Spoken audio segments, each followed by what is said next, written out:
일단 말씀드렸던 금속 프린팅이 그러면은 뭐 필요하고 어느 부분에 효과적인지 이런 부분들 좀 정리를 좀 해봤습니다. 그래서 대체적으로 보면은 복잡한 형상, 예, 이런 부분들 아주 간단하게 그냥 면만 밀링으로 뭐 몇 번 치면 되는 부분은 굳이 아직까지는 메탈 프린팅을 이용하실 게 이제 메리트가 떨어지죠. 그래서 되도록이면 사이즈가 너무 크지 않고 뭐 1m, 2m 이렇게 커지면은 예, 가공하는 게 더 속도가 빠를 수가 있기 때문에 형상이 너무 간단하거나 너무 평이하고 크고 이런 것들은 기존 제작 방식으로 하시는 게 좋습니다. 예, 물론 이제 메탈 프린팅 중에도 이렇게 와이어 형태를 마치 압출해가지고 이렇게 용접하듯이 예, 굉장히 두껍게 쌓아가서 대형 뭐 어떤 뭐 다리 구조, 철제 다리 이런 거를 제작하는 이제 그런 경우들도 있습니다. 있지만은 대개의 그런 큰 구조물이 아니고 일반 기계 부품 같은 경우는 어떤 치수 정확도, 표면 조도 이런 부분이 굉장히 또 중요하시기 때문에 결국에는 대개는 분말을 이용할 수밖에 없습니다. 금속 분말을. 그래서 그런 금속 분말을 이용해서 제작하는 메탈 프린터의 경우에 이런 식으로 형상이 복잡하고 사이즈가 너무 크지 않은 것들, 예, 애로사항이 있었던 것들을 이제 메탈 프린터로 제작하는 사례들이 계속 늘어나고 있고 국내도 지금 굉장히 빠르게 확산이 되고 있는 것 같습니다. 그다음에 두 번째는 이제 뭐 기능성 어떤 고기능, 뭐 효율을 높인다든지 이런 부분들, 예, 부품 제작할 필요가 있을 때 메탈 프린터가 활용이 되기도 합니다. 그래서 예를 들면은 이런 어떤 열교환기 형태죠. 예, 히싱크 열교환기 형태는 뭐 형상이 이렇게 되게 복잡하게 돼 있잖아요. 그런 부분들을 이제 가공이나 어떤 주조, 단조 기존의 생산 방법으로 제작하기가 어려운 경우가 많기 때문에 그리고 제작이 되더라도 형상이 제약적일 수밖에 없고 그래서 가장 어떤 이론상 또는 실험상 가장 효과적인 형상을 제작하려고 할 때는 이 메탈 프린터가 효과적인 경우가 굉장히 많습니다. 그래서 가장 어떤 그 고효율의 부품을 만드는데 쓰이고 있고요. 그다음에 얘 이제 중간에 약간 구릿빛 또는 예, 이게 이제 구리로 만든 어떤 코일 형태 내부에 이제 냉각 채널이 있어서 이게 구멍이 뚫려 있죠. 이렇게 예, 사각 형태로 얘는 쭉 이렇게 예, 입배수 라인이 이렇게 있게 되겠습니다. 그래서 이런 구리같이 이제 열 전도, 전기 전도도가 가장 뛰어난 금속 중에 하나이기 때문에 이런 부분들을 이용해서 요즘에는 지금 전기차의 어떤 그 코일, 예, 이런 부분들에 이제 메탈 프린터를 이용해서 복잡한 아주 효율적인 형상으로 설계해서 접목하고 하는 그런 일부 사례들이 전 세계적으로 지금 붐이 일고 있는 것 같습니다. 이건 마지막 사진처럼 이런 이제 뭐 그 어떤 그 연소기관 발전 쪽이라든지 뭐 화력 발전이든지 가스터빈 쪽이라든지 뭐 이런 쪽에는 이 노즐이 이런 내부 형상이 가장 마찬가지로 이제 가장 고효율로 만들기 위해서는 이게 형상 설계가 필요합니다. 그래서 이런 형상을 지금 이거는 단면을 일부러 보여드리려고 좀 사진을 잘라서 보여드린 거고요. 실제 물체를 메탈 프린터 제작한 다음에 이게 내부 단면을 보여드리려고 자른 거고 왼쪽 사진처럼 이렇게 밖으로는 잘 드러나진 않죠. 그래서 이런 형상물들을 이제 제작을 해야 된다고 할 때는 실제 가공은 사실은 불가능하겠죠. 예, 툴이 어떻게 들어가서 내부에 이게 가공을 하겠습니까? 그죠? 이런 부분들까지 메탈 프린터가 제작을 할 수가 있다. 예. 그 다음에 경량화 부품, 뭐 살빼기 설계, 여러 가지 표현들을 하죠. 예, 경량 설계를 하고 싶은데, 특히 이제 비행체라든가, 그 다음에 뭐 자동차라든가, 연비를 높이고 연료 효율을 높이기 위해서는 일단은 무게를 좀 줄여야 되는 겁니다. 근데 그렇게 하고 싶으나, 설계를 그러면 이런 식으로 하면 좋겠죠. 근데 이거를 이제 가공을 하기 너무 힘든 거죠. 근데 메탈 프린터는 이렇게 설계를 하면 할수록 더 빠르게 최소한의 재료를 사용해서 제작할 수가 있기 때문에 기존의 그 subtractive manufacturing이라고 하죠. 그 절삭 가공을 그 다음에 이 반대말이 이제 3D additive manufacturing, AM 이렇게 얘기하는데 정반대 개념이기 때문에 없는 데서 뭔가를 만들어가는 쌓아가는 방식이기 때문에 되도록이면 살빼기 설계를 하면 할수록 효과가 더 커진다고 하겠습니다. 뭐 마찬가지 이런 항공기에 주로 사용되는 이런 뭐 브라켓류 이런 데 좀 사용 예들이 있고요. 그다음 맨 아래쪽 사진은 이건 뭐 자동차 회사들이 좀 몇 군데가 이런 것들 활용 사례들이 좀 공유가 되죠. 이 자동차 그 브레이크 패드 잡아주는 그 캘리퍼, 예, 브레이크 캘리퍼인데 이런 부분들도 경량 설계를 해서 이렇게 실제로 브레이크 패드에 뭐 마찰을 주고 실험까지 다 해서 문제가 없음을 확인하는 그런 사례들이 있겠습니다. 그 또 하나의 이제 메탈 프린터가 효과적인 그리고 뭐 분야는 부품을 일체화하는 거죠. 그래서 이제 사진에 이제 항공기 외부에 어떤 압력 센서라고 보시면 되겠습니다.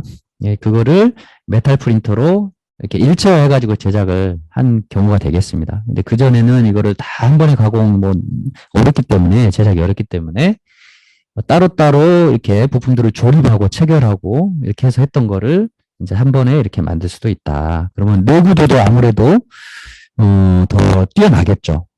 조립하다 보면은 조립 부위에 뭐, 볼트가 좀 풀릴 수도 있는 거고, 뭐 그런 부분들까지 해소가 될 수 있고, 그 다음에 생산 작업 시간도 이걸 이제 여러 개를 많이 만들어야 된다. 그러면 아무래도 조립하고 하는데도 시간이 소요될 거니, 그거를 이제 일체를 하면, 좀 더 빨리 효과적으로 만들 수 있을 것 같습니다. 이 마찬가지로 여기 아래 사진도 지금 이거를 볼트 체결하고 몇 가지 이렇게 부품들을 조립한 건데, 이렇게 설계를 완전히 바꿔서 메탈 프린터로 일체화 설계해서 제작한 어떤 형상이 되겠습니다. 그리고 이제 마지막이라고 할 수 있는 거는 또 맞춤 제작, 커스터마이즈를 하는 거죠. 특히 이제 메디컬 분야가 이제 이런 게 많죠. 왜냐하면 사람의 뭐 이빨, 이거는 지금 그 치기공소, 치과에다가 뭔가를, 치기공물들을, 보철물들 이런 걸 제작해가지고 납품을 하는 업체들이 이제 치기공소인데, 그 치기공소에서 다 수제작으로 이렇게 주물을 뜨고 뭐 했던 거예요. 예, 그런 거를 이제 금속 분말을 이용해서 레이저로 용융해서 이렇게 한 판에서 뭐 100개, 200개, 300개 이렇게 판 크기에 따라서 예, 한 번에 몇 시간 안에 이렇게 만들어서 하다 보니 뭐 인력난도 있고 아무래도 그런데 기공 쪽이 특히나 더 그렇거든요. 예, 그런 부분들을 좀 더 빨리 그리고 생산 단가도 뭐 거의 10분의 1, 뭐 이 수준까지 이빨 한 개 만드는데 보초물 한 개 제작하는데 이렇게 굉장히 혁신적으로 생산 장비로 사용이 되고 있습니다. 그래서 국내에도 지금 기공 쪽은 뭐 제가 알기로도 최소 50군데 이상이 메탈 프린터를 도입해서 지금 생산 장비로 활용을 하고 계십니다. 그리고 이제 가운데는 이제 덴탈 쪽 말고 이제 메디컬 쪽이죠. 이 아래쪽도 마찬가지고 메디컬 턱뼈라든지 뭐 두개골이 뭐 파손이 됐다든지 그다음에 뭐 저기 엉덩이뼈 고관절 부위가 좀 닳아가지고 뭔가 그거를 이제 재건 수술을 해야 될 때 그럴 때는 그전에 이제 골 시멘트라는 거를 이용을 했죠. 보온 시멘트를 이용해서 메우고 이렇게 다시 피부 덮고 꿰매고 이렇게 수술을 하고 한 경우들이 많이 있는데 이제 그거를 이제 이 티타늄 소재가 이제 생체 적합 소재 중에 하나거든요. 그런 티타늄 재질을 이용해서 이런 임플란트, 보온 임플란트들을 제작해서 수술을 하는 사례들이 좀 확산이 되고 있는 것 같습니다. 그래서 이런 덴탈이라든가 메디컬 이런 부분들이 환자 뭐 한 명에서도 뭐 앞니빨 뭐 1번 치아, 2번 치아부터 쭉 있잖아요. 이빨 모양이 다 다르기 때문에 그리고 뼈 모양도 다 다르고 하기 때문에 이 대량 양산할 수 있는 구조가 아닙니다. 이 아이템들이. 그러다 보니까 이게 싹 딱 3D 프린터로 뭔가 맞춤 제작이 정말 좋은 분야가 되는 거죠. 그러면 이제 이 기존 제조 방식이 있을 거고, 메탈 프린팅으로 어떻게, 모든 분야를 다, 메탈 프린터가 다 커버를 한다면 기존 제조 방식이 이제 다, 이제 사양이 되고 없어져야 되겠죠. 근데 이제 앞으로도 이제 그렇지는 않을 거고요. 그 중에서 어떤 분야들, 점점 메탈 프린팅이 확산은 되겠지만, 예, 강점을 갖는 분야들이 있을 겁니다. 그래서 이제 이 그래프에서 보시면은, X축 부분이, 형상의 복잡도를 의미합니다. 형상이 로우는 간단한 형상, 평이한 아주 평판 형태. 예. 그 다음에 여기는 이제 미디엄은 중간쯤, 그 다음에 하이는 아까 열교환기라든가 이런 것처럼 이빨이라든가 이런 것처럼 굉장히 복잡한 그런 형상이라고 보시면 되겠습니다. 그 다음에 이제 Y축은 제작 수량, 뭐, 1개에서 100개 사이를 소량으로 만드는 거냐. 보통 이제 프로토타이핑 하거나 맞춤 제작하는 경우에 해당하겠죠. 그 다음에 파일럿 런, 시향산을 하는 거냐, 뭐 100개에서 뭐 10,000개, 물론 분야마다 뭐 핸드폰이냐, 자동차나 이런 것들은 수량이 또 많기도 하고 하지만 뭐 파일럿 런 분야마다 수량이 어느 정도 있을 겁니다. 그 다음에 그 위에 이제 볼륨이 보통 이제 뭐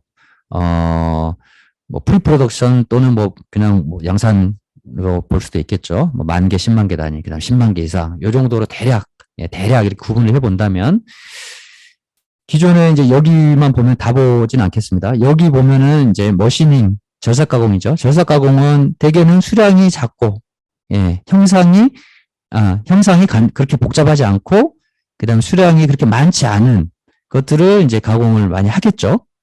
그 다음에 이제 뭐 압출이 있을 거고, 뭐 인발, 스탬핑 이런 공정들이 있을 거고, 수량이 점점 늘어날수록 이런 공정으로 가는 거죠. 간단한 형상 중에. 그 다음에 이제 중간 정도 형상 복잡도에서 어떤 대량으로 많이 뭔가를 뽑아야 된다. 그러면 다이 캐스팅으로 뭐 주로 알루미늄 소재라고 하죠. 자동차 부품들 많이 찍죠. 팡팡팡팡 찍어내잖아요. 그 다음에 이제 형상도 복잡한 데다가 이제 형상이 복잡한 부분이 요 부분들인데 형상이 복잡하지만 수량을 이렇게 많이 만들 건 아니다. 아까 맞춤형 제작이라든지 이런 부분들 보시면 될 것 같아요. 그거는 이제 메탈 프린터가 굉장히 강점을 갖는 분야가 되겠죠. 형상은 복잡하고 수량이 많이 만들지 않는 경우들. 그래서 비용 시간에 굉장히 강점이 있을 것 같고, 그 바로 위쯤 보면 이제 인베스트먼트 캐스팅이라고 해서 이제 뭐 정밀 주조로 표현하기도 하고 그렇죠. 우리말로는. 그래서 왁스를 뭐 안에 넣기고 뭐 해가지고 뭐 한다든지 플라스틱 재료를 안에 넣고 해서 밖에 감싸서 샘물 부어서 주절하는 방식. 뭐 그런 부분들이 형상이 좀 상대적으로 좀 복잡하면서 수량도 어느 정도 되고, 이게 뭐 가지치기 형태로 막 이렇게 한 번에 이렇게 트리 형태로 해가지고 담궈서 바깥에 거푸집을 입히고 그 다음에 이제 샘물 부어서 마지막에 이제 깨뜨려내는 그런 방식이거든요. 그 다음에 이제 손량도 복잡한 데다가 대량으로 생산하는 게 이제 이 MIM이라고 하죠. 저희가 메탈 인젝션 몰딩. 그래서 금속 사출 성형 이 방식이 아주 사이즈는 크지 않지만 대량으로 뭔가 상당한 형상 복잡도를 가지고 있는 것들을 찍어내는 경우들이 있습니다. 실제 산업 현장에. 예를 들면 휴대폰 쪽 이쪽에 커넥터류라든지 자동차 부품 중에 일부 뭐라든지 아니면 무기 총기류 방산 쪽에 예를 들면 권총 소총의 그 트리거 있죠, 트리거 방아쇠 이런 부분들을 주로 이제 MIM이나 뭐 분말야금이나 이런 걸로 방식으로 해가지고 생산을 하고 있습니다. 그래서 지금은 메탈 프린팅이 이제 이쪽 자리 정도에서 점차 이제 이렇게 지금 마우스가 보이실까요? 이렇게 요런 방향 쪽으로 흘러간다고 보시면 될 것 같아요. 요런 위쪽으로 요렇게 대략 요렇게 확산이 될 거다. 점차 되고 있다 보시면 될 것 같습니다. 그래서 아까 설명드렸던 그런 부분들입니다. 그래서 여기에 이제 뭐 메디칼 쪽에 예를 들면 척추 사이에 이런 그 스파이널 케이지라고 하죠. 스파이널 케이지 이 사이사이에 그래서 나이가 들고 이제 하면은 이 부분이 점점 닳죠. 그러니까 뼈끼리 이제 뭐 아무래도 이렇게 맞닿고 이제 하다 보면은 좀 통증이 느껴지고 하니까 그런 부분들을 이제 수술을 해야 될 경우가 있습니다. 그래서 그거를 메탈 프린터로 티타늄 재료를 이용해서 이렇게 제작한 다음에 잘라내서 환자에다 투입해서 수술한다 보시면 될 것 같습니다. 근데 이제 이게 형상이 이렇게 복잡하게 요즘에 설계를 많이 합니다. 왜냐하면 이게 골 접합도가 이렇게 내부에 뭐 볼집 형태로 구멍 뽕뽕 뚫리는 이런 형태로 설계가 돼야 그래야지 이제 골 접합이 가장 극대화가 된다고 합니다. 그래서 형상이 이렇게 되다 보니까 이제 가공보다는 이렇게 메탈 프린팅을 이용을 이제 하는 게 화두가 되고 있죠. 그 다음에 이제 항공기 아까 말씀드렸던 경량 부품 보통 타이타늄을 많이 사용하죠. 타이타늄이 일반 철보다는 비중이 60%뭐 이 정도 수준의 경금속이기 때문에 그 강도도 알루미늄보다는 뭐 좀 무겁긴 하지만 강도가 알루미늄보다는 뛰어나고 그렇기 때문에 타이타늄 부품이 많이 쓰이고 있습니다. 재질이 많이 항공기 부품으로 쓰이는데 역시 경량 설계를 해서 제작을 하면 비중에 의한 무게 절감 효과에 플러스 해가지고 좀 더 가볍게 만들 수가 있겠죠. 그리고 이제 또 하나는 아까 효율성을 좀 극대화하는 이런 노즐, 퓨얼 노즐 쪽에, 컨버스션 노즐 쪽에 이런 내부에 이제 그 복잡한 형상들이 이렇게 설계가 되어 있습니다. 이런 부분들을 통해서 연료가 분사가 되면은 이제 연료 효율이 높아지는 그런 구조가 되겠습니다. 그다음에 이거는 뭐 일부 뭐 LED 조명 쪽에도 조명 쪽에 그 방열을 해야 되잖아요.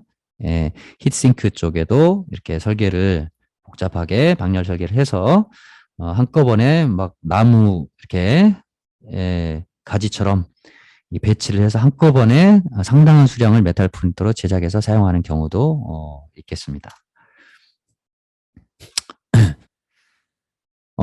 지금 메이커를 제가 말씀드린 세 군데 정도를 소개를 드릴 건데요. 첫 번째는 독일의 트럼프라는 회사입니다. 트럼프. 여기는 지금 내년이 설립 100년이 되는 회사고요. 저희가 국내에 이제 트럼프가 원래는 국내에서는 이 레이저 뭐 커팅기, 절단기라든지 용접기, 그다음에 뭐 반도체 장비라든가 이런 뭐 LCD 장비, 디스플레이 장비에 들어가는 레이저 소스들이 있습니다. CO2 레이저 뭐 여러 가지 뭐 레이저들이 있는데 그런 레이저 원천 기술을 가지고 있는 아주 전 세계적인 회사인데 이제 레이저 자체 기술이 워낙에 경험이 많기 때문에 그 자체 레이저를 이용해서 메탈 프린터를 이제 그렇게 어렵지 않게 장비를 만들어내고 있습니다. 그래서 그쪽 메탈 프린터 장비를 저희가 이제 국내에는 프로토텍이 좀 활동을 하고 있고요. 그리고 이제 기술은 이제 뭐 LMD, LMF 이렇게 돼 있는데 뒷장에 소개를 드리겠습니다. 뭐 LMD라고, LMF라고 표현하는데 뭐 이제 레이저 메탈 퓨전 이렇게 약자에서 부르는데 사실 LMF, LMD 하면은 대중적이지 않기 때문에 잘 이렇게 매칭이 안 되시거든요. 근데 PBF냐, DD냐라고 하시면은 이 메탈 프린팅 쪽을 어느 정도 아시는 분들은 금방 같은 거구나라고 이해를 하실 겁니다. 그래서 이 LMF, 즉 PBF 방식은 메탈 입자를 이렇게 분말을 깔아놓고 한 겹을 쭉 도포를 해놓고 레이저로 이제 그림을 그린다 생각하시면 되죠. 그렇게 해서 이제 녹이고 그 다음에 또 살짝 내려서 그 다음 층을 또 깔고 분말을 깔고 또 레이저로 녹이고 이런 걸 반복을 해서 결국 마지막에 작업이 끝나면 마치 모래 안에 이런 백사장 안에 이런 임펠러가 묻혀있다 생각하시면 될 것 같아요. 그거를 이제 꺼내야 되겠죠. 헤집어서 꺼내서 절단해서 밑에 바닥에서 플레이트 붙어있기 때문에 절단해서 사용한다 보시면 되겠습니다. 그 다음에 DED라고 얘기하는 트럼프의 그 LMD 방식은 이제 파우더를 깔아놓고 시작하는 게 아니죠. DED는. 그래서 이 노즐을 통해서 메탈 입자를 분사를 시키면서 동시에 레이저 여론을 가해서 에너지원을 가해서 이게 멜팅을 하는 기술이 되겠습니다. 이제 그러다 보니까 어떤 타겟을 두고 어딘가에 뭔가 뭐 파손이 되어 있는 부분을 용접하듯이 이렇게 보수를 한다든지 아니면은 미종 재질의 어떤 부품들을 뭐 접합을 해야 될 때 접합을 하는 데 쓴다든지 그다음에 좀 더 바깥의 표면에 뭔가 경도가 높은 마찰이 발생하는 부분인데 겉에는 아주 그 고경도의 금속으로 뭔가 클레이딩을 좀 해야 되겠다든지 그러면 전체적인 수명이 길어지잖아요. 전체를 다 고경도 재질로 할 필요는 없으니까. 그래서 그렇게 클레이딩을 해야 될 때도 이제 DLE 방식이 이제 활용이 되고 있죠.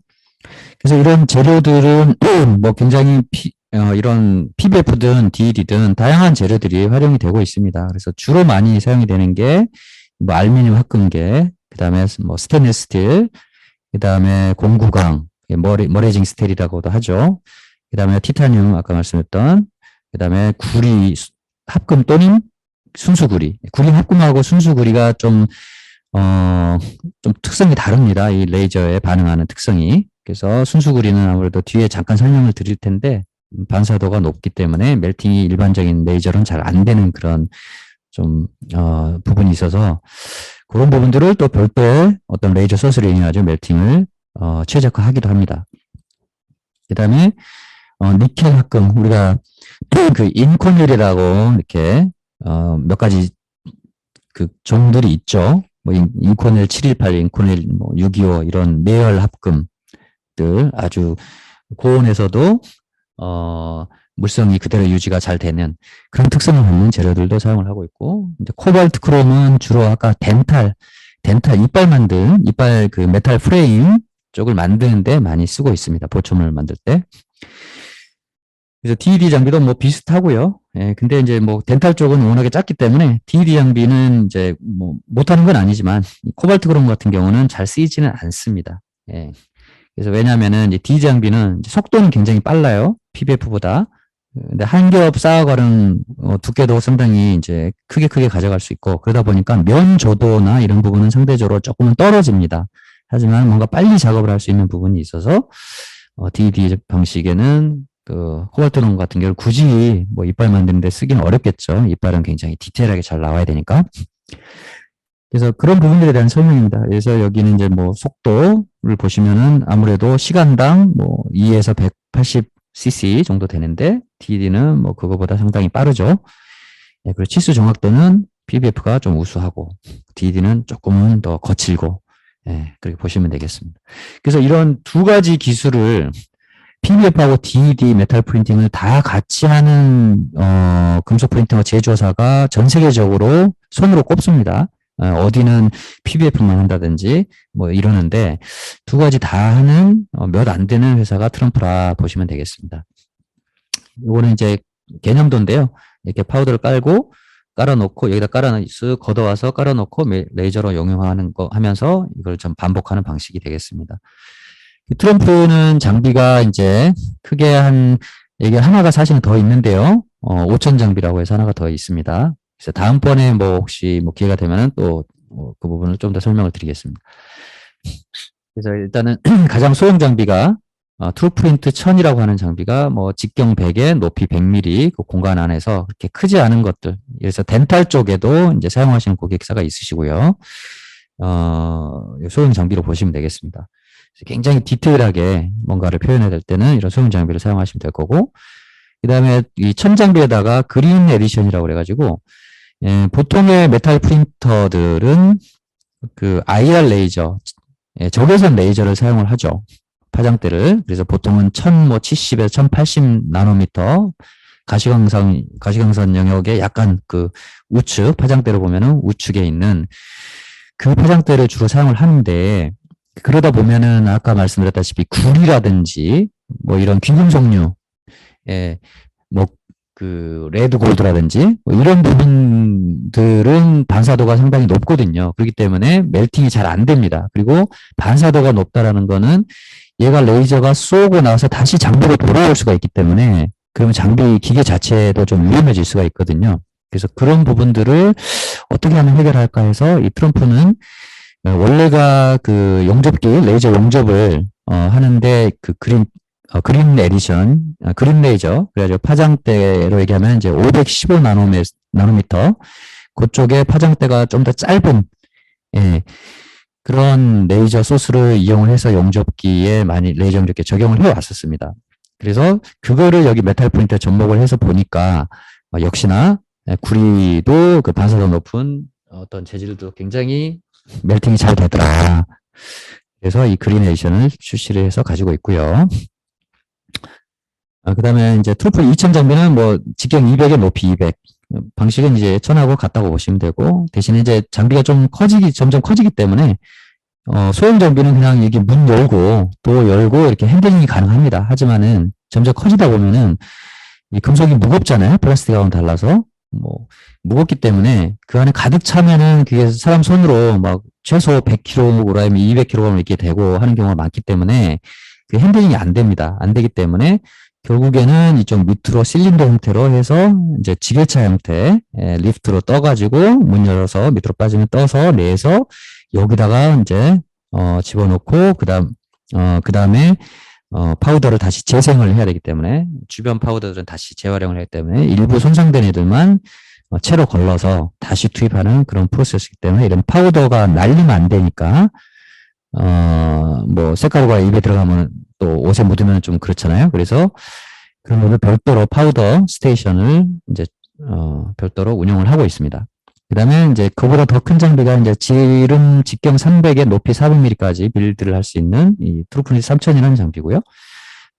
여기는 이제 좀 더 설비가 또 별도로 이제 체계화가 되어 있습니다. 말씀드렸던 천장비는 대략 사항은 뭐 이렇습니다. 그래서 뭐 적정두께 얇고 직경도 작고 그래서 디테일한 거 뽑아내는 용도다 보시면 될 것 같고 이 세부적인 거는 다 설명을 드리기 어렵기 때문에 별도로 필요하신 분들은 자료를 요청하시면 저희가 보내드리겠습니다. 그래서 한번 참고를 하시고요. 예, 그린 에디션이 개념이 마찬가지로 이렇게 돼 있고 여기는 이제 레이저 와트가 이제 500와트 짜리 레이저를 사용을 하고 있습니다. 아까 일반 그 IR 레이저의 그 천장비는 200와트인데 이건 좀 더 이제 출력이 좀 높은 레이저를 사용을 하고요.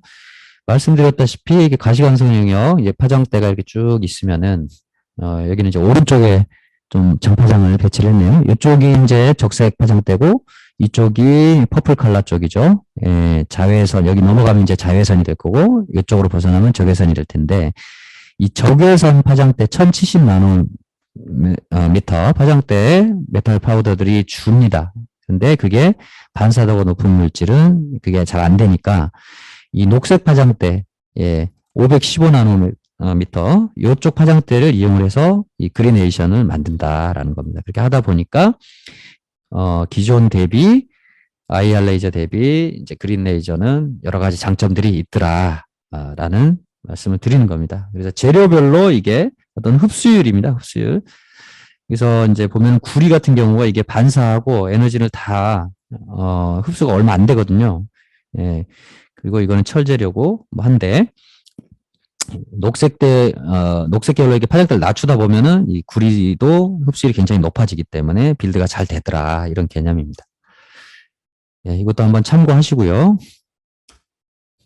2000 장비도 아까 대략적인 걸 설명을 드렸습니다. 근데 2000 장비는 제가 주로 가장 최적화할 수 있는 게 이제 메디칼 분야입니다. 예, 메디칼 쪽에 굉장히 디테일도 필요하고 사이즈도 어느 정도 200mm 이상 정도 돼줘야 이런 거 여러 개 한 번에 만들 텐데 보통은 이제 뭐 250mm, 300mm 급들이 많이 가지고 있죠. 메탈 프린터 메이커들이 있는데 그러다 보면은 좀 속도 빠른 측면에 큰 거 만들려고 하는 그런 취지다 보니까 좀 디테일이 좀 구현이 떨어져요. 그래서 이런 어떤 형상들을 아주 엣지도 내부에 좀 모서리도 잘 나와야 되고 할 때는 이런 부분들이 굉장히 중요한 것 같습니다. 그래서 조금 메디컬 쪽에서 상당히 많이 관심을 표하고 있는 제품이라고 하겠습니다. 예, 아까 설명드렸던 부분입니다. 예, 이것도 한번 참고하시고요. 3000 장비, 예, 지름 300에 높이 400. 여기는 레이저 출력은 이제 500와트 사용하고 있습니다. 개념 운용하는 프로세스는 뭐 프린터가 있고 이렇게 지게차 형태로 리프트가 와서 떠서 이쪽으로 파우더를 가져가서 파우더 털어내고 또 재생하고 이렇게 다시 재활용하는 프로세스라고 보시면 되겠습니다. 그래서 이제 뭐 독일의 뭐 어떤 뭐 일부 고객에 대한 사례인데 이것도 참고하시고요. 항공 분야 쪽에 트럼프의 어떤 여기는 메탈 프린터뿐만이 아니고 기존의 산업 아까 레이저 절단기, 용접기 이런 것까지 뭐 굉장히 많이 트럼프 장비를 사용하던 고객이 이제 메탈 프린터까지 더 여러 대 추가해서 사용을 하고 있는 사례가 되겠습니다. 자동차 브레이크 캘리퍼 아까 설명드렸던 그런 사례입니다. 예, 보철물에 대해서도 말씀드렸던 거고 예, 열교환기 다 참고하시고요. 예. 그다음에 이제 그 두 번째 메이커로 이제 데스크탑 메탈이라고 미국 회사입니다. 여기 좀 설명을 드리면 이제 이 회사는 그 MIT 뭐 교수진 연구진들이 2015년에 설립한 회사인데 이제 똑같이 메탈 프린팅을 하지만 레이저를 이용하지 않고 결과적으로는 최종적으로는 그 신터링 소결이라고 하죠. 멜팅 온도보다 보통 모든 메탈 재료들이 약간 낮은 온도까지 가해주면 이게 마치 구워진다고 보시면 도자기 구워지고 뭐 이렇게 하듯이 녹는 게 아니고 이제 구워지는 거죠. 그래서 그런 형태로 해서 뭔가 메탈 입자들이 형상을 만들어서 마지막에 퍼니스에서 구워내는 방식이 되겠습니다. 그래서 그쪽을 이제 특화해가지고 하는 메탈 프린터 업체고요. 이력을 간단하게 보면은 설립 2015년에 예, 또 중간에 이렇게 최근에는 뭐 뉴욕 시장에 상장도 하면서 여러 그 관련된 3D 프린팅 업계들을 좀 인수를 했어요. 그래서 그 중에는 뭐 목재를 톱밥 형태로 목재 여기도 굉장히 재미난 업체인데 상당히 여기저기서 좀 관심을 많이 가지시더라고요. 그래서 이런 포러스트라고 하는 목재 프린팅을 하는 업체를 인수를 해가지고 장비를 올해 지금 내년 초에 장비가 이제 서서 이제 나옵니다. 예, 목재를 프린팅할 수 있는 프린터가. 그 다음에 이제 바인더젯, 같은 바인더젯 이제 경쟁사였는데, 어떻게 보면, 경쟁사이면서도 좀 더 분야를 다양하게 했던 그 엑손이라는 미국 회사가 있습니다. 이 바인더젯 메탈 프린팅하는 유명한 엑손을 작년에 좀 인수를 하게 됐습니다. 그래서 전체적인 뭐 고객사들은 이렇게 쭉 뭐 있는데, 그 중에서 이제 눈에 띄는 게 뭐 국내에 이렇게 한글로 써 있는 게 고객이 보이시죠, 그죠? 예, 카이텍 생산기술연구원 많이들 아실 텐데, 전국에 뭐 여러 군데가 있죠. 그래서 울산 지역의 울산 그 생산기술연구원에서 지금 데스크탑 메탈 이 바인더즈 장비를 하나를 금속 프린터를 운영을 하고 계십니다. 그래서 기업 지원하고 이런 업무도 하시고 하고 계셔서 나중에 혹시 필요하시면 또 저한테 연락을 주시면 한번 거기 박사님들 여쭤보고 뭐 제가 뭐 다리를 놔드릴 수도 있고 이렇게 하면 좋을 것 같습니다. 바인더젯에 대한 개념입니다. 그래서 바인더젯은 이제 한마디로 메탈 입자는 똑같이 이렇게 도포는 하는데 한 겹을 깔고 이 금속 입자들끼리 형상을 이제 형상화가 돼야 되기 때문에 뭔가를 이제 서로 결합을 시켜줘야 되기 때문에 그거를 이제 바인더 한마디 접착제라고 보시면 되겠습니다. 그래서 액상 어떤 접착제를 여기에 뿌린다. 뿌리려면 뭔가 헤드가 필요하겠죠. 얘가 이제 헤드 뭉치라고 보시면 되겠습니다. 그래서 깔고 얘가 쑥 지나가면서 얘가 롤러고요. 롤러가 깔고 나서 그 다음에 여기 헤드가 또 뿌려주는 접착제를 뿌려주는 형태가 되겠습니다. 그걸 계속 반복을 하는 거죠. 그럼 쌓아 올라가면은 아까 마찬가지로 백사장 안에 임펠러가 여러 개가 묻혀 있는 그런 이제 상황이 발생을 하겠죠. 형상이 만들어지면 이제 그걸로 이제 끝나는 게 아니고 결국에는 이제 메탈 입자끼리 이제 결합을 시키는 거는 최종적으로는 신터링, 퍼니스에서 구워내야 됩니다. 근데 그런 방식이 이미 메탈 인젝션 몰드에서 이미 활용이 되고 있는 겁니다. 오랫동안.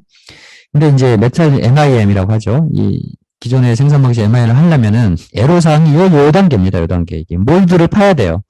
뭔가를 찍어내려면은 붕어빵 찍어내듯이 몰드를 파야 됩니다. 그 안에다가 이제 얘를 압입을 해서 형상을 만들고 그 다음에 탈지 과정을 거치고 그 다음에 신터링을 하고 해야 되는데 신터링하고 하는 이 탈지 과정은 메탈 프린팅이 이제 그대로 가져온 거죠. 이쪽에 바인더젯 방식이. 근데 결국은 몰드 파고 하는 게 이게 시간과 돈이기 때문에 이거 없이 좀 제품을 뭔가 좀 생산을 하고 싶다라는 개념으로 해서 이 장비가 만들어지게 된 겁니다. 개념이 이제 파우더를 깔고 여기서 마치 비 뿌리시듯이 이렇게 쫙 노즐해서 이제 뿌린다고 보시면 되겠습니다. 헤드에서. 그 다음에 주변 파우더를 디파우더 걷어내고 신터링러에 이제 집어넣는 형태가 되겠습니다. 포트폴리오가 굉장히 이제 많아졌죠. 엑손을 인수하면서 원래 데스크탑 메탈이 자체적으로 출시했던 장비가 이쪽에 있는 스튜디오 시스템이라는 요 장비하고 그 다음에 이 샵 시스템이라는 바인더젯 방식의 장비하고 그 다음에 이쪽에 P1이라고 하는 프로젝션 시스템 장비하고 P50라고 하는 이 네 가지였습니다. 하나, 둘, 셋, 네 가지인데 엑스원 장비를 인수를 하면서 이제 사이사이가 좀 더 채워지게 된 거죠.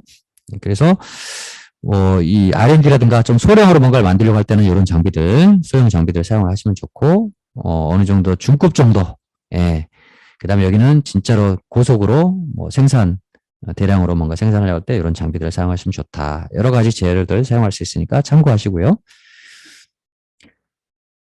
그리고 이제 데스크탑 메탈이 하는 약자로 제가 DM 그러는데 이 데스크탑 메탈이 바인더젯 하는데 프로세스 장가 몇 가지가 있죠.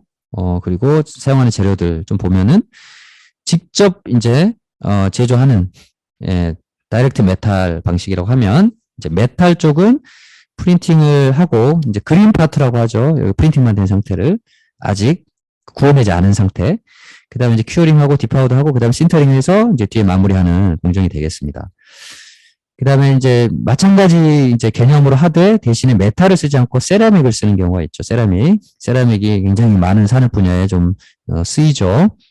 이빨 쪽에도 세라믹 또 쓰이기도 하고. 그런데 굉장히 단단하고 굉장히 장점이 많습니다. 그래서 그 세라믹을 프린팅하는 방식도 뭐 비슷하다고 보시면 되겠습니다. 신터링을 결국은 하고요.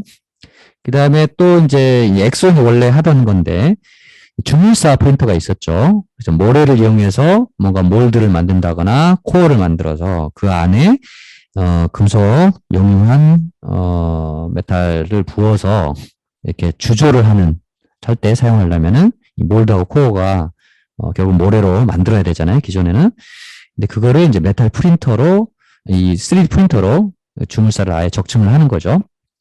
그래서 실제 주물 공정에 투입을 하고 있습니다. 그리고 그 외에도 이제 이종 재질에 하는 방식도 있고요. 보면은 이제 직접 방식하고 다이렉트 메탈 바인더 비교를 하면은 기존 가공 방식하고 제작 방식 비교를 하면은 머시닝은 소량을 좀 소량을 이렇게 복잡하지 않은 걸 만든다. 그러면 장비 세팅하고 프로그램 짠다 하고 해가지고 이렇게 장비 돌리신 분들이 하시잖아요. 캠 작업하고 이러고 하는데 이제 시간이 상당 기간이 이제 소요가 되는 거죠. 여기서는 이제 한 달, 두 달에 적어놨는데 이거는 이제 해외 기준인 것 같습니다. 미국 기준. 근데 국내는 이제 우리나라 사람들 뭐든지 빨리빨리 잘 하니까 좀 더 그렇게까지는 오래는 걸리지 않는 거고, 캐스팅 주조하는데도 굉장히 패턴, 목형 이런 걸 작업을 하잖아요. 그 다음에 집어넣고 또 식히고 마지막에 이제 탈사라고 그러죠. 탈사. 주변에 모래를 털어내고 꺼내서 또 스프류, 게이트 부분 이런 거 다 잘라내고 이렇게 납품하고 하는 형태인데 상당히 공정이 깁니다. 대형물은 더 굉장히 시간이 많이 길고 일정 잡고 주조업체가 또 자기 생산 스케줄이 있기 때문에 바로바로 원하는 시점에 안 되는 경우도 많고 하기 때문에 그런 애로사항이 있는 거죠. 그 다음에 MIM, 아까 메탈 인젝션 몰드도 이제 몰드 제작하는데 시간이 그 대부분이라고 보시면 될 것 같아요. 실제 생산은 하는 데는 많이 걸리지 않지만 그 몰드 금형 제작하고 하는 게 상당히 애로사항이 있고 돈이 많이 들어가고 그거를 이제 바인더 jet이 일루즈 만에 해결을 한다. 이런 컨셉으로 보시면 될 것 같습니다. 그래서 피니쉬도 상당히 이제 매끄럽고요. 하지만은 이제 그 경량처럼 가공하면 굉장히 거울까지는 아니더라도 굉장히 버핑 들어가기 전에 상태도 상당히 깔끔하잖아요. 근데 이제 바인더 젯 방식으로 하게 되면은 약간의 이제 거칠기는 좀 남아 있습니다. 예, 마치 샌드블라스터 친 그 정도 상태라고 보시면 됩니다. 그 정도 상태 정도로 남아 있고, 그거를 경련 상태까지 원하시면 이제 별도의 후 가공 방식을 이용해서 텀블링을 하신다든지, 예, 여러 가지 방식이 있겠죠. 연마 작업을, 습식, 건식 연마, 이런 것들도 있을 거고, 예, 이용해서 좀 더 표면을 매끄럽게 만들 수가 있고, 하지만 치수 정확도 부분은 상당히 좋습니다. 그리고 물성치도, 아이소트로픽하고 등방성, 방향성이 없고, 이쪽 방향은 강한데 이쪽 방향, 반대 X축은 강한데 Y축은 약하다든가 이런 게 아니고, 예, 등방성 특성을 갖습니다. 그리고 이제 코스트하고 스피드도 아까 굉장히 빠르죠. 레이저를 이용한 것보다는 이 바인더 젯은 굉장히 면 단위로 움직이기 때문에 레이저는 선으로 막 하나씩 그리기 때문에 속도가 제약적일 수밖에 없는데 그 단점을 이 바인더 젯 방식은 면으로 쓱 그냥 밀고 가면 되기 때문에 굉장히 고속으로 제작을 할 수 있다. 그래서 점점 이 바인더 젯 방식이 메탈 프린팅 업계에서도 이쪽 방식이 이제 저변이 빠른 속도로 확산이 될 거다라는 거를 누구나 다 보고 그쪽 개발을 많이 하려고 지금 하고 있습니다. 근데 데스크탑 메탈이 그 부분에서 좀 이제 선도 업체다라고 보시면 될 것 같습니다. 비용 역시 굉장히 낮아지겠죠. 여기 사용하는 재료들입니다. 다 설명을 드리긴 어려우니까 참고하시고요. 그리고 이제 검증이 이미 됐다라고 하는 건데 이런 부분들을 MIM으로 해가지고 다 생산하던 거기 때문에 이거를 같은 그 개념으로 해서 메탈 프린트로 금형 없이 제작을 할 때 똑같은 정도의 어떤 그 기계적 물성이라든가 이런 부분 확보가 가능하겠습니다. 등방성 아까 설명드렸던 재료 물성에 대한 부분입니다. 그래서 여기서 보시면은 이제 특히 스테인리스 계열 보면은 여러 가지가 있죠. 오스테네티계, 페라이트계, 마르탄사이트계, 그다음에 석출 경화, 예, 형 해가지고 여러 가지가 있는데, X축이 이제 일롱게이션, 연신율을 의미하고, Y축이 이제 뭐 극한 강도, 뭐 인장 강도, 극한 강도, 엄밀하게 얘기하면 좀 다르긴 하지만, 여기는 이제 극한 강도로 보시면 되고요. 그래서 그게 이제 이 그래프에 보시면은 뭐 색깔별로 있죠. 오스테나이트는 청색이니까 이게 오스테나이트계고, 페라이트는 이게 이제 페라이트계고, 이게 마르텐사이트계, 그리고 빨간색이 이제 석출 경화형인데, 보면은 이제 가공 소재가 이제 이쪽을 해당한다 보시면 되고, MIM이 이 정도 그래프를 형성한다 보시면 되고, 여기 밑에는 뭐 분말야금이라든지 이런 마지막에 소개를 통한 방식이 되겠습니다. 그렇게 했을 때 각각의 어떤 특성을 나타냅니다. 그래서 여기 이제 뭐 오스테나이트가 뭐고 뭔지는 대표적인 제가 강제를 여기 좀 메모를 해놨어요. 참고하시고요. 뭐 서스 304, 316 이게 많이 유명하죠. 이쪽은 이제 오스테나이트계. 그다음에 서스 뭐 630 또는 뭐 다른 말로는 17-4 뭐 크롬이 17%, 니켈이 4%. 또 섞여 있는 이런 재료들이 있죠. 이런 서스 630 같은 경우가 이제 석출 경화형에 해당하겠습니다. 그래서 이제 이 보시면은 이렇게 분말야금에 대한 어떤 density 내부에 이게 겉만 봐서는 안 되기 때문에 내부에 기마이라는 게 존재를 하거든요. 이렇게 눈은 안 보이지만 현미경으로 보면은 그 부분이 빽빽하게 빈틈없이 존재를 해야 어떤 그 내구도라든가 어떤 기계적 강도라든가 이런 부분을 좀 신뢰할 수 있을 겁니다. 그래서 그런 부분에서 보면은 오히려 캐스팅, 주조하는 것보다 주조는 사실은 육안으로 보더라도 뭐 일반 사용 주조 같은 경우는 구멍이 뻑뻑히 뚫려 있잖아요.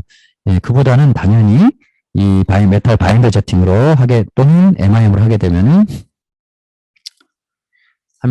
당연히 어떤 밀도 내부 빽빽하게 들어차 있는 거고, 뭐 가공 소재를 100으로 봤을 때 한 96에서 99% 정도에 해당된다고 보면 되겠습니다. 그러니까 굉장히 뛰어나죠.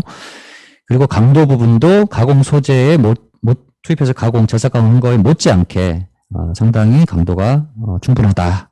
오히려 주물로 제작한 것보다 더 뛰어나다라고 보시면 되겠습니다. 그다음에 일반적으로 이제 어디에 사용되냐면 주로 이제 뭐 사용 분야인데요. 여기 이제 메탈 인젝션 몰드나 그 바인더 젯은 아까 말씀드린 수술을 하는데 서지컬 인스트루먼트 그런 쪽에 사용할 수가 있고, 그다음 히싱크 뭐 기타 튜너 캐스팅 이걸 다 나열하기는 어렵지만, 그다음에 여러 가지 뭐 밸브류라든지 여러 가지들 뭐 피팅류 이런 부분들을 사용할 수가 있겠습니다. 다양하게. 그다음에 이제 이런 메탈 프린팅 하게 되면은 컨솔리데이션 부품이 일체화가 가능한 거죠. 유리한 거죠. 그래서 이를 막 이렇게 여러 개 만들어서 깎든지 뭐 표준품이면 조립해가지고 하던 거를 7개 파트를 한 방에 그냥 만들 수 있는 게 메탈 프린트의 장점이기 때문에, 그래서 이렇게 제작을 하다 보면 뭐 비용 시간을 줄일 수 있을 것 같아요. 실제로 그렇게 메탈 바인더 젯 방식으로 제작을 생산해서 실제로 그 토션 테스트까지 했던 사례가 되겠습니다. 그래서 얘는 한 100만 번 정도 사이클을 견뎌야 되는 부품인데 성공적으로 뭐 이 정도 278인치 뭐 파운드 정도의 토크를 견뎌야 되는데 그 토크를 100만 번을 가했을 때도 파손되지 않았다라고 하는 사례가 되겠습니다. 네. 그 다음에 이제 바인더즈하고 이제 주조를 비교한 겁니다. 여기도 마찬가지로 뭐 참고하시면 될 것 같고요. 그래서 이제 데스크탑 메탈은 뭐 AM 우리가 1.0 세대 초기에 애디티브 매니팩처링은 이제 뭐 지나간 거라고 보고, 새로운 세대에 좀 더 발전적인 적층 제조 시기를 이제 2.0이라고 봤을 때 이제 어떤 프린터 장비하고 그다음에 소재하고 그다음에 이제 이게 중요한 거죠. 이게 킬러 애플리케이션. 모든 분야에 다 이게 해답이 되기는 어렵기 때문에 어떤 분야, 아까 덴탈 쪽처럼 맞는 분야가 있습니다. 그 맞는 분야가 점점 이제 좀 늘어나는 거죠. 장비가 점점 속도도 빨라지고 재료도 좀 더 보편화되고 많아지고 종류도 많아지고 재료 금액도 좀 낮아지고 뭐 여러 가지 하다 보면은 그 전에 초기에 메탈 프린터가 한계가 있었던 부분들이 그거를 돌파하는 부분들이 당연히 늘어날 수밖에 없겠죠. 그렇지만 현재 상태에서 보면은 킬러 애플리케이션들이 있을 겁니다. 예, 그런 부분들을 잘 맞으면 굉장히 큰 효과를 거둘 수가 있는 거죠. 그런 의미고. 그다음 마지막 이제 메이커에 대해 설명을 드리면은요.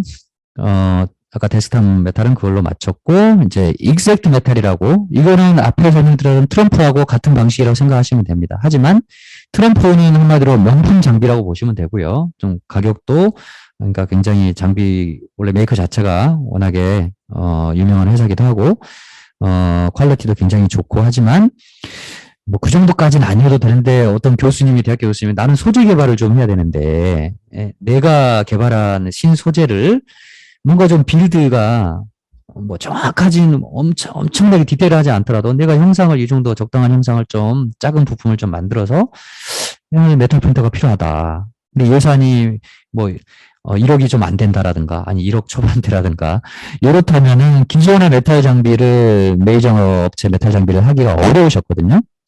이제 그런 부분들을 제가 지금 이 일색트 메탈 미국 장비로 해서 대응해 드릴 수가 이제 있게 된 겁니다.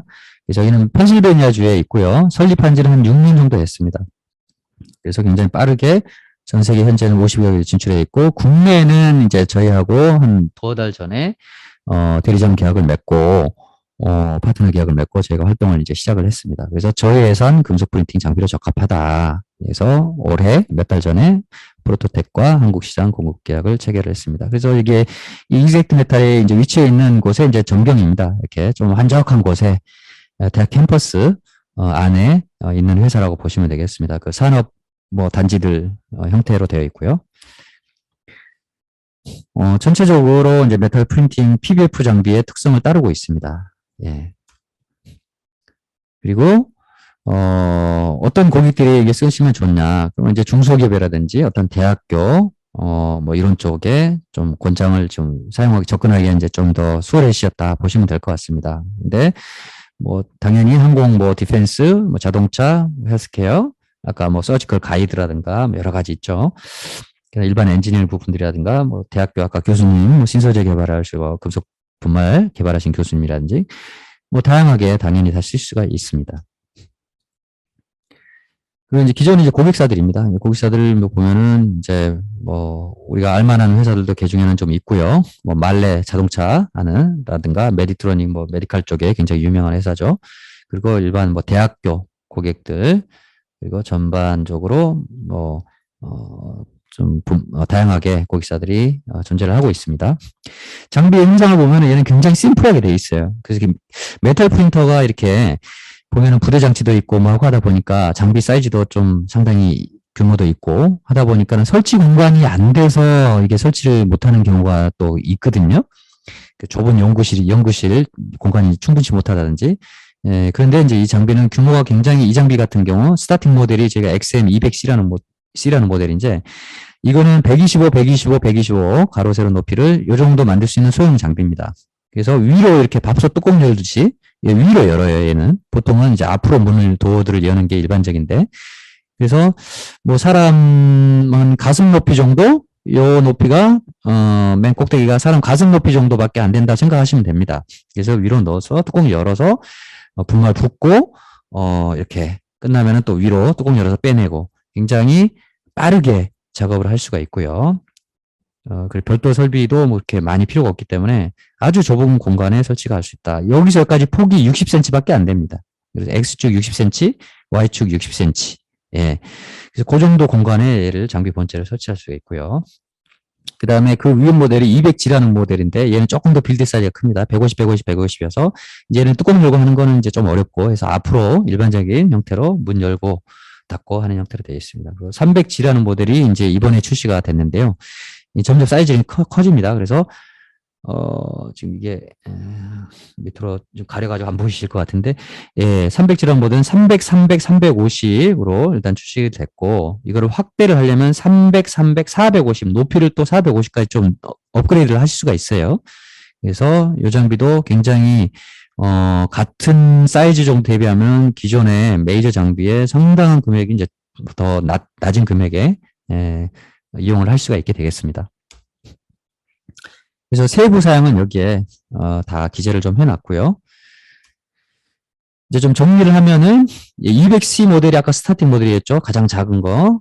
그래서 풋프린트 보면은 바닥 면적은 아까 가로 세로가 0.0, 0.6m. 얘는 그보다 약간 더 G200G보다는 좀 큰 장비고요. 제작 사이즈는 125, 125, 얘는 150, 150, 150.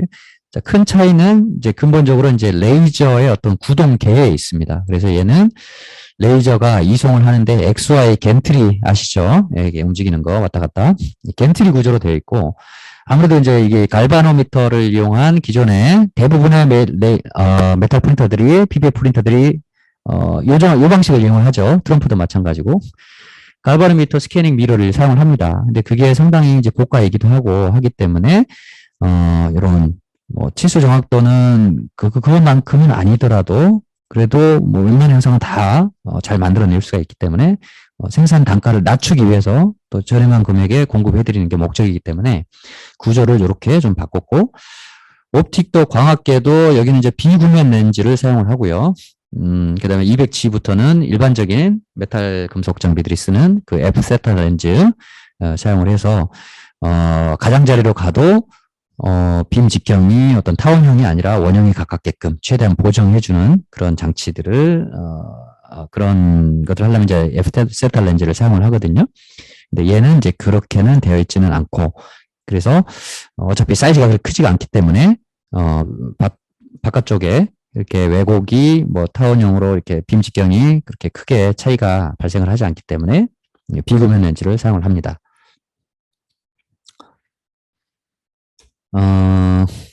그리고 이제 이것도 다시 한번 정리해 드리면 뭐 일반적인 반복된 내용이니까 이거는 설명을 생략하겠습니다.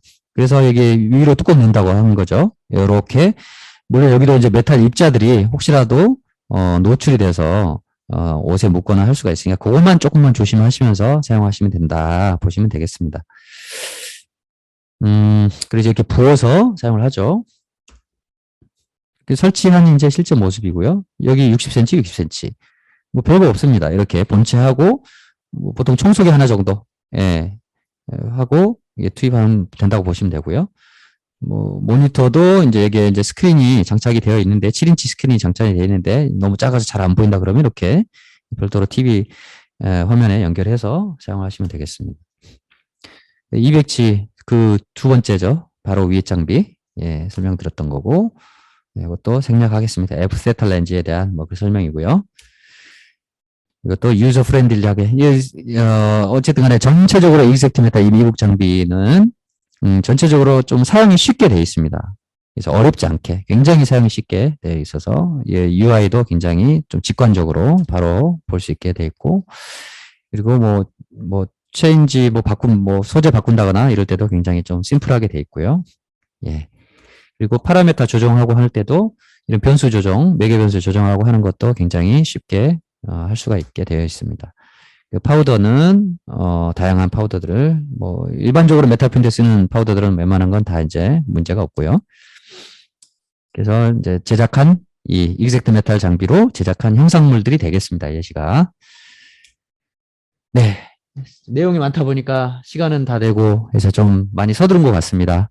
그래서 조금 부족한 부분도 있지 않을까 싶은데 아무튼 경청해 주셔서 감사드리고요.